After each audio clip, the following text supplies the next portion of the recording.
Thank you for being my audience tonight for my interpersonal communication speech. My name is Greg Schaffer, and we'll go ahead and get started. What are you trying to do? Turn your kids into a bunch of freaks? How are they ever going to be able to interact with anyone else if you just keep them locked up at home?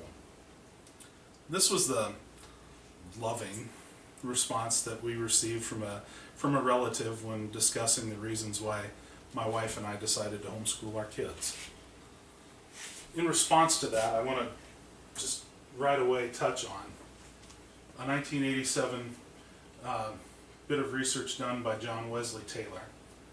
He sampled 45,000 homeschoolers in a test of self-concept. And 50% of those 45,000 scored at the 91st percentile or above. That was 47% higher than traditional schooled students. In the conclusion, Dr. Taylor stated that self-concept is the basic dynamic of positive sociability. And these results really answer the skepticism of inferior socialization skills for homeschooled kids. Really, research bears out that there's a lot of positives involved in homeschooling. But there's always questions, and two of those questions are socialization and quality of education. Tonight we're going to look at those two. So, we see the results of this test by Dr. Wesley Taylor, and you know what, it is a little bit old, but you know, you're also looking at school kids. So let's take something a little more new, and let's look at adults who are homeschooled. In 2003, Dr. Brian Ray, and then in 2009, Dr. Deanne Nevin Van Pelt, Patricia Allison, and Dr. Derek Allison studied adults who were homeschooled versus traditional schooled adults. And what they found was that the homeschooled adults had more community involvement, they had a higher average income, they had less dependence on government welfare, and they had a higher degree of self-perceived happiness. So why is it that you see this difference between homeschooled and traditional school? Well, let's start with looking at values. As a homeschooled parent, you're able to instill the values and principles needed in your child to mold them and shape them into the individual that they are and that they need to become. You're helping to grow them and really help that self-concept. And then from there we look at who are they interacting with on a day-to-day basis. We're not keeping them locked up at home. They're getting out in the real world. They're seeing the postmaster or the bank teller, or going to the library, or going to the store. They're also interacting with their siblings and teaching their siblings that are of different age. What about a traditional school? Who's instilling those values? Well, it's a teacher who may or may not share the same values and principles that you do. And they're also there with 20 to 30 kids who are same age as your kid is. And in this area, there's not a whole lot of diversity. So it's probably a lot of the same background and really same race and everything. As far as teaching individuality and helping your child become who they are in a classroom setting, a teacher really needs to be looking at conformity and obedience to rules in order to maintain any sort of order in the classroom. And if your child steps out of line, I'm sure there's another kid that's ready and willing to bully him right back into conformity. So, to paraphrase Dr. Taylor from his 1987 study, the results show conventionally schooled children really are the ones that are deprived of the socialization skills.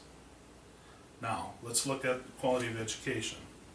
I firmly believe that you can give your child quality education.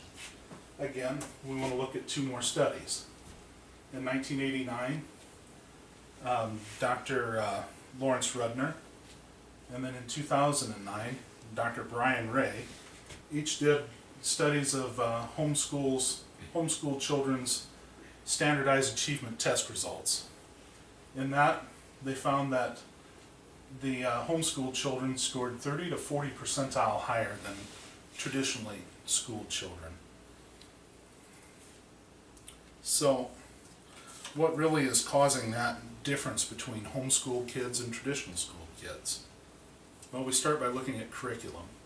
In homeschooling, you have a mind-blowing array of curriculum that you can use to tailor it and fit it right to your child's needs.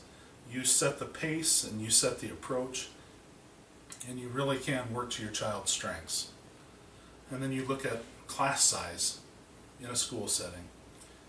Unless, of course, you're the Duggar family with 20 kids, you're probably going to have a pretty good class size ratio. And compared to a traditional school, which is going to have 20 to 30 kids for one teacher. And who sets the curriculum in a classroom? The teacher, the principal, maybe the school board, or the state, or the federal government. Who is it? Whoever it is, it's not going to be somebody who's tailoring it to your child. They're going to be tailoring it to the average child. And it's going to be a broad spectrum that doesn't suit, maybe not suit your child. So in conclusion, we see that there's a lot of benefits to homeschooling in the studies, but it really can be overwhelming, and it's a lot of hard work, and I really admire my wife for what she's done in homeschooling our kids, and I see the benefits to our family. I look at being able to individualize that curriculum and how that helps our kids. I see the principles and values that are instilled in our kids and what that bears out in their actions. And I see how the tangible results in the real world really benefit them. Those concerns are almost laughable in how they're turning out. I guess we'll look at the kids. They pretty much look like a bunch of socially inept freaks. Maybe not quite that bad, but they definitely are different. They're taught in a different way. They have a different setting in which they learn. Their whole environment is different. It's going to make them a different child. And really, is that so bad?